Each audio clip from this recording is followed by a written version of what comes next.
கிறிஸ்துவில் பிரியமான சகோதர சகோதரிகளே, ஆண்டவரின் நாளாகிய இந்த ஞாயிற்றுக்கிழமையில் கடவுள்தம் அன்பு பிள்ளைகளாக அந்த கடவுளுக்கு நன்றி சொல்லி நம் தேவைகளுக்காக அவரிடம் மன்றாடி ஜெபிக்க அவர் திருமுன் கூடி வந்திருக்கிறோம்.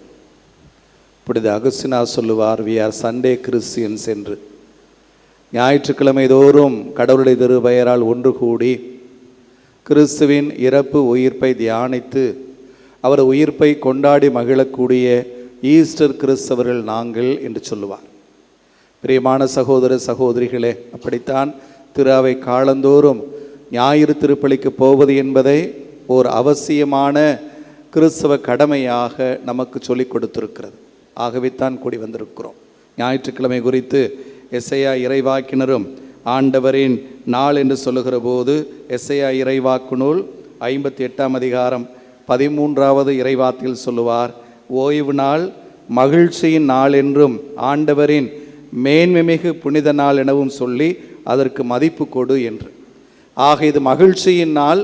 ஆகவே தான் தவக்காலத்தில் வரக்கூடிய ஞாயிற்று திருப்பலி என்றாலும் கூட அதை திரு அவை ஒரு திருப்பலியாக, நன்றி திருப்பலியாக கொண்டாடி மகிழ்கிறது. ஏனெனில் எல்லா ஞாயிற்றுக்கிழமையும் கிறிஸ்துவில் கடவுள் நமக்கு தரக்கூடிய மகிழ்ச்சியின் திருநாள். இது ஆண்டவரின் மேன்மை மிகு புனித நாள் என்று சொல்லுவார் எசையா இறைவாக்கினர். ஆகவே தான் ஞாயிறு திருப்பலி என்பதை நம்முடைய அவசிய கடமையாக காணுகிறோம். என்ன அலுவல் என்ன வேலை இருந்தாலும் ஞாயிறு திருப்பலிக்கு போயே ஆக வேண்டும் என்கிற ஒரு மரபை நம்முடைய முன்னோர் நமக்கு சொல்லிக் கொடுத்திருக்கிறார்கள். கடன் திருப்பலி என்றும் சொல்லுவார்கள். கடவுளுக்கு நாம் திருப்பி கொடுக்கவே வேண்டிய ஒரு அவசியமான வழிபாடு, ஆராதனை. ஆக ஞாயிறு திருப்பலி அத்துணை அவசியமானது என்பதை உங்களுக்கு உணர்த்துகிறேன். அந்த வகையில் இங்கு கூடி வந்திருக்கிற உங்கள் எல்லோருக்கும் நம் ஆண்டவர் இயேசு கிறிஸ்துவின் திருநாள் வாழ்த்துக்களை பெருமகிழ்வோடு தெரிவித்துக் கொள்கிறேன். ஏனெனில் திரு அவை இன்று நம் ஆண்டவர் இயேசு கிறிஸ்துவின் அந்த மேன்மை மிகு திருவுடல் திரு இரத்த திருநாளை, நற்கருணை திருநாளை கொண்டாடுகிறது. கடந்த வாரம் மூவொரு கடவுளின் திருநாளை கொண்டாடினோம். இந்த ஆண்டு நம் ஆண்டவர் இயேசு கிறிஸ்துவின் மேமிகு திருவுடல் திரு இரத்த திருநாளை, நற்கருணை திருநாளை கொண்டாடுகிறோம். ஏனெனில் அந்த மூவொரு கடவுள் நற்கருணையாக எந்நாளும் நம் மத்தியில் இருக்கிறார். நம்மோடு இருக்கிறவர் அவர், இருக்கின்றவராக இருக்கின்ற கடவுள். கடவுள் நம்மோடு என்று பெயர் சுட்டி கொண்ட ஒருவர், துணையாளராக எந்நாளும் தூய் ஆவியாராக நம்மோடு இருக்கிற அந்த கடவுள் நற்கருணை வடிவில் இருக்கிறார். அந்த கடவுளை எந்நாளும் வணங்கி மகிழ்கிறோம் என்பதே நமது நம்பிக்கை. ஆக கிறிஸ்தவ வாழ்வின் அடித்தளமும் அதன் ஊற்றும் எல்லா அருள் அடையாளங்களின் பிறப்பிடமும் இந்த நற்கருணையே என திரு அவை நமக்கு போதிக்கிறது. ஆக இந்த நற்கருணை நமது கிறிஸ்தவ வாழ்வின் எல்லாமும் என்று உணர்ந்திருக்கிற போது இந்த திருநாளை அதன் பொருள் உணர்ந்து சிறப்பாக கொண்டாட நாம் அழைக்கப்படுகிறோம். பிரியமானவர்களே, இப்படி மேக்சிமிலியன் கோல்பே சொல்லுவார், விண்ணவர்கள் ஒரே ஒரு காரியத்துக்காக இந்த உலகத்து மாந்தர் குறித்து பொறாமைப்படுவார்கள். ஏனெனில் இவ்வுலக மாந்தருக்கு மட்டும்தான் நற்கருணை திருவிருந்தில் பங்கெடுக்கக்கூடிய வாய்ப்பு கிடைத்திருக்கிறது என்று. தங்களுக்கு கூட கிடைக்காத வாய்ப்பு இவ்வுலக மாந்தருக்கு கிடைத்திருக்கிறதாகவே வானதூதர்களும் கூட மனிதர்கள் குறித்து பொறாமைப்படுவார்கள் என சொல்லுவார். அதேபோல புனித பாதிரே பியோ சொல்லுவார், அமைதியை விரும்பி தேடக்கூடிய மக்கள் நீங்கள். அந்த அமைதியின் மன்னராக இருக்கக்கூடிய இயேசு ஆண்டவரை ஒவ்வொரு நாளும் நற்கருணையில் கொடுக்கக்கூடிய ஒரே அமைப்பு கத்தோலிக்க திரு அவை மட்டுமே. அதை விட்டு ஒருபோதும் விலகி போகாதீர்கள் என சொல்லுவார்.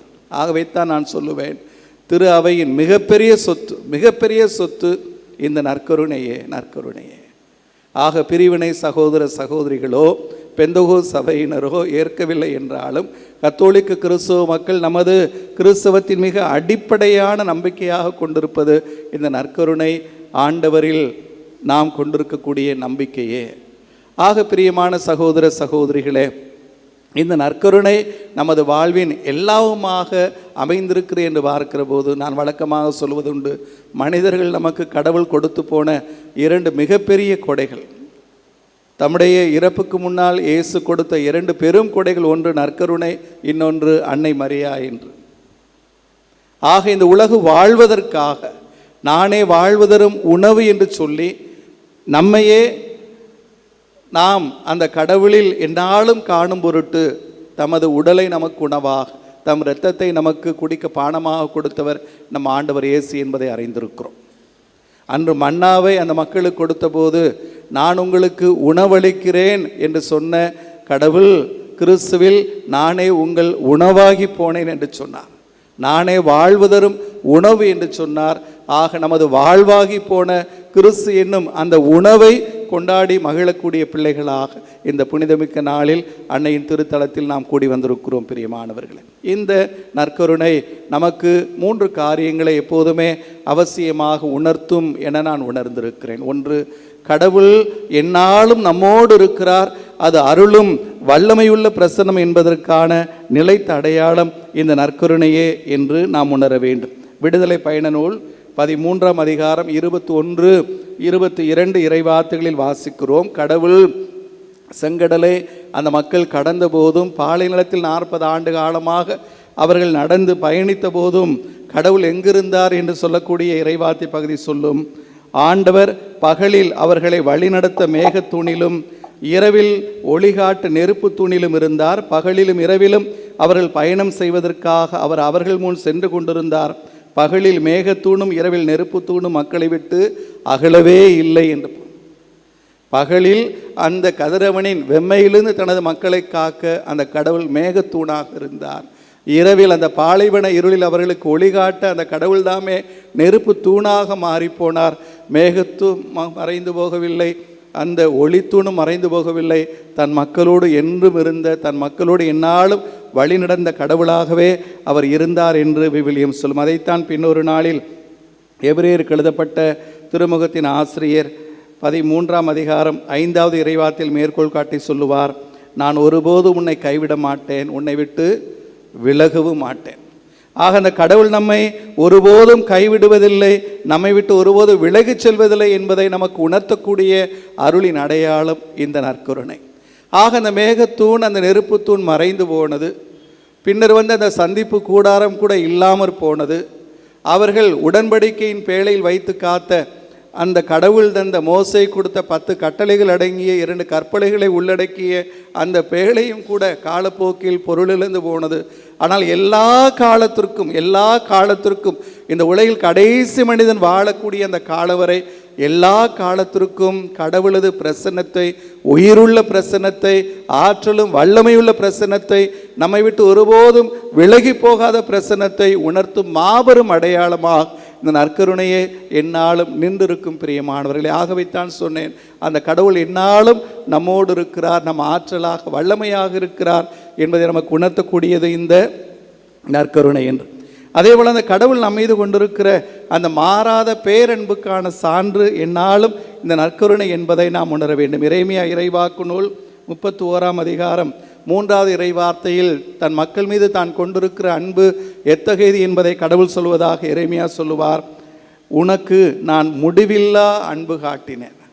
முடிவே இல்லாத, ஒருபோதும் முடிந்து போகாத, எல்லா காலத்திற்குமான எந்த நிபந்தனையும் இல்லாத பேரன்பை உன்மீது காட்டினேன் என்பது அந்த கடவுளது வாக்கு. அந்த கடவுளது வாக்கு நிறைவேறியது நற்கருணையில் என்று பார்க்கிறோம். ஓசையா இறைவாக்கு நூல் 3ஆம் அதிகாரம் 19-20 இறைவார்த்தைகளில் தன் மக்கள் இஸ்ராயலோடு அந்த கடவுள் கொண்டிருந்த அன்பை பற்றி பேசக்கூடிய ஓசையா இறைவாக்கினர் கடவுளின் வார்த்தைகளாகவே சொல்லுவார், முடிவில்லா காலத்திற்கும் நான் உன்மீது மன ஒப்பந்தம் செய்து கொள்வேன், மாறாத அன்போடு உன்மீது நான் அன்பு பாராட்டுவேன். ஆக இறைவாக்கினர்களது மொழியில் இந்த கடவுளது பேரன்பு என்பது முடிவில்லா அன்பு, அது மாறாத அன்பு.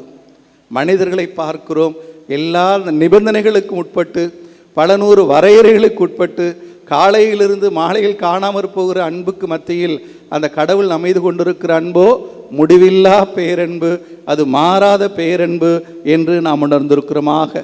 இந்த கடவுளது பேரன்பு எத்துணை மிகுதியானது, எல்லா காலத்திற்குமானது என்பதை நமக்கு உணர்த்தக்கூடிய புனித பவுலடியார் நமக்கு சொல்லிக் கொடுக்கிறார். எபேசியர் திருமுகம் 3ஆம் அதிகாரம் 18-19 இறைவார்த்தைகளில், நம் ஆண்டவர் இயேசு கிறிஸ்து வழியாகவே கடவுளது அன்பை பெற்றிருக்கிறோம்.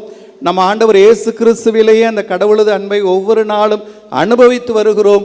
முடிந்தால் அறிவு கெட்டாத இந்த கடவுளது பேரன்பின் ஆழம், அகலம், நீளம், உயரம் என்னவென்று அறிந்து தெளியும் ஆற்றல் பெறுவீர்களாக என்று சொல்லுவார்.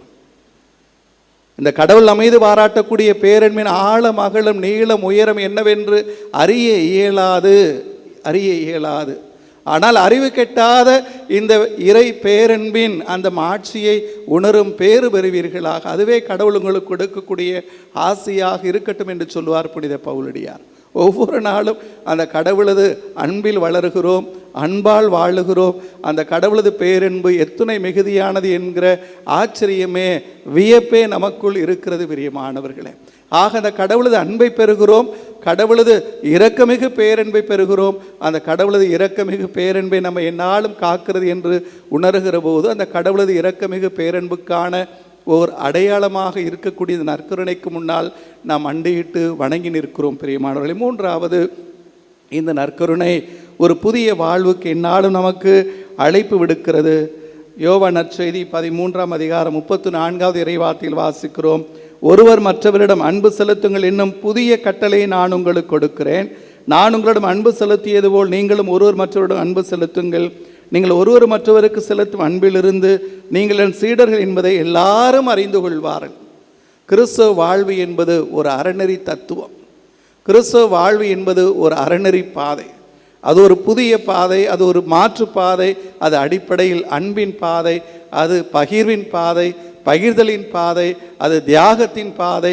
எந்த ஒரு நிபந்தனையுமின்றி பிறரை அன்பு செய்து, பிறருக்கு பணி செய்து, ஊழியம் செய்து வாழக்கூடிய ஒரு வாழ்க்கை என்று பார்க்கிற போது இந்த நற்கருணை ஒவ்வொரு நாளும் நமக்கு நினைவூட்டக்கூடிய கடவுளின் கட்டளை ஒரே ஒரு கட்டளை தான், ஒருவர் மற்றொரு மீது அன்பு செலுத்துங்கள் என்கிற அந்த புதிய கட்டளையை நான் உங்களுக்கு கொடுக்கிறேன் என்று கலாத்தியருக்கு எழுதிய தனது திருமுகம் 5ஆம் அதிகாரம் 14வது இறைவார்த்தையில் பவுலடியார் நமக்கு சொல்லிக் கொடுக்கிறார். உன் மீது நீ அன்பு கூறுவது போல உனக்கு அடுத்திருப்போர் மீதும் அன்பு கூறுவாயாக என்னும் இந்த ஒரே கட்டளையில் திருச்சட்டம் முழுவதும் அடங்கி இருக்கிறது என்று சொல்லுவார். திருச்சட்டம் நிறைய இருக்கிறது, ஆனால் எல்லா சட்டங்களும் வந்து குவியக்கூடிய ஒரே ஒரு மையப்புள்ளி இருக்குமானால் அந்த மையப்புள்ளி இந்த கிறிஸ்து வழியாக கடவுள் கொடுத்த அந்த ஒற்றை கட்டளையே, எல்லோரையும் அன்பு செய்து வாழ்வதற்கான ஒரு வாழ்வு. ஆக தொடக்க கால கிறிஸ்தவர்கள் ஒரு நற்கருணை இறை சமூகமாகவே எந்நாள் வாழ்ந்தார்கள் என்று பார்க்கிறோம். திருத்தூதர் பணிகள் 4ஆம் அதிகாரம் 32 முதல் 34 வரை உள்ள இறை வார்த்தைகள் தாங்கள் வாழ வேண்டியது அந்த நற்கருணை தங்களுக்கு காட்டக்கூடிய அந்த அன்பின் பாதையில், அந்த பகிர்வின் பாதையில் என்று உணர்ந்திருந்த கிறிஸ்தவர்கள் எப்படி வாழ்ந்தார்கள் என்பதை நான் உங்களுக்கு காட்டுகிறேன். நீங்களும் உணர்ந்து கொள்ள முடியும். நற்கருணை கிறிஸ்துவ வாழ்வு என்றால் அது என்ன என்று விவிலியம் சொல்லுகிறது. நம்பிக்கை கொண்ட மக்கள் அனைவரும் ஒரே உள்ளமும் ஒரே உயிருமாய் இருந்தனர். அவர்களை பிளவுபடுத்தவோ அவர்களுக்குள் ஏற்றத்தாழ்வு பாராட்டவோ எந்த காரணியும் அவர்களிடையே இல்லை. அவர்களுள் எவரும் தமது உடைமைகளை தம்முடையதாக கருதவில்லை. எல்லாம் அவர்களுக்கு பொதுவாக இருந்தது. எல்லாமே அவர்களுக்கு பொதுவாக இருக்கக்கூடிய அளவுக்கு நற்கருணையின் சமூகமாக அவர்கள் வாழ்ந்தார்கள். திருத்தூதர் அனைவரும் ஆண்டவர் இயேசு உயிர்த்தெழுந்தார் என மிகுந்த வல்லமையோடு சார்ந்து பகிர்ந்து வந்தனர். அவர்கள் அனைவரும் மக்களின் நல்லெண்ணத்தை மிகுதியாக பெற்றிருந்தனர். தேவையில் உணர்வோர் எவரும் அவர்களுள் காணப்படவில்லை. ஆக தேவையில் உணர்வோர் எவரும் இந்த சமுதாயத்தில் காணப்படவில்லை என்கிற அந்த ஒரு நிலையை இந்த மானுடம் அமைகிற வரை இந்த நற்கருணை நமக்கு ஒரு சவால், நமக்கு ஒரு புதிய அழைப்பு இருப்பதை பிறரோடு பகிர்ந்து வாழ். எல்லோரையும் அன்பு செய், தயக்கமின்றி அன்பு செய், காரணமின்றி அன்பு செய், எந்த ஒரு தியாகத்தையும் செய், மிகுந்த மகிழ்ச்சியோடு செய், பிறர் தேவையில் வழியே போய் அவர்களுக்கு உதவி செய். அதுவே கிறிஸ்தவ அன்பு. நற்கருணை ஆண்டவரில் இயேசு ஆண்டவரை நாம் அவரது அன்பாக முழுமையாக பெற்றுக்கொள்கிறோம். அந்த அன்பையை பிறரோடு பகிர்ந்து கொள்கிறோம். மறைந்த புனித அன்னை தெரேசா பற்றி சொல்லுவார்கள். அவரிடம் கேட்கிறார்கள், உங்களால் எப்படி இத்தனை ஊக்கத்தோடு ஏழைகளுக்கும் நோயாளிகளுக்கும் பணி செய்ய முடிகிறது? ஒரு தீவிர நோயாளியின் அந்த புண்களை கூட உங்களால் ஒரு கையுறை அணியாமல் தொட்டு நலப்படுத்த முடிகிறதே, எங்கிருந்து உங்களுக்கு இந்த ஆற்றல் பிறக்கிறது? அவர் சொல்லுவார், நற்கருணை ஆண்டவரில். ஒவ்வொரு நாளும் 1 மணி நேரம் அந்த நற்கருணை ஆண்டவருக்கு முன்னால் நான் அமர்ந்து பெறக்கூடிய அந்த ஆற்றல், அந்த வல்லமை இந்த காரியத்தை செய்ய எனக்கு ஊக்கமளிக்கிறது என்று சொல்லுவார். பிரியமான சகோதர சகோதரிகளே, இந்த நற்கருணை ஆண்டவரில் அந்த கடவுளது உடனிருப்பை, அருள் பிரசன்னத்தை உணர்கிற நாம், இந்த நற்கருணை ஆண்டவரில் அந்த கடவுளது அன்பு எத்துணை மிகுதியானது, எத்துணை வியப்புக்குரிய என்பதை உணர்கிற நாம் பெறக்கூடிய அதே அன்பை, கடவுள் நம்மீது பாராட்டக்கூடிய அதே அன்பை, அந்த கிறிஸ்து நம்மை அன்பு செய்வது போலவே பிறரை அன்பு செய்ய வாழ அழைக்கிறது இந்த நற்கருணை என்பதை உணர்கிற போது இந்த நற்கருணை திருநாளை கொண்டாடக்கூடிய தகுதி நமக்கு கிடைக்கிறது. இந்த நற்கருணை திருநாளை கொண்டாடுவதின் பலனும் நமக்கு கிடைக்கும். கடவுளுடைய பிள்ளைகளாக எந்நாளும் வாழுவோம்.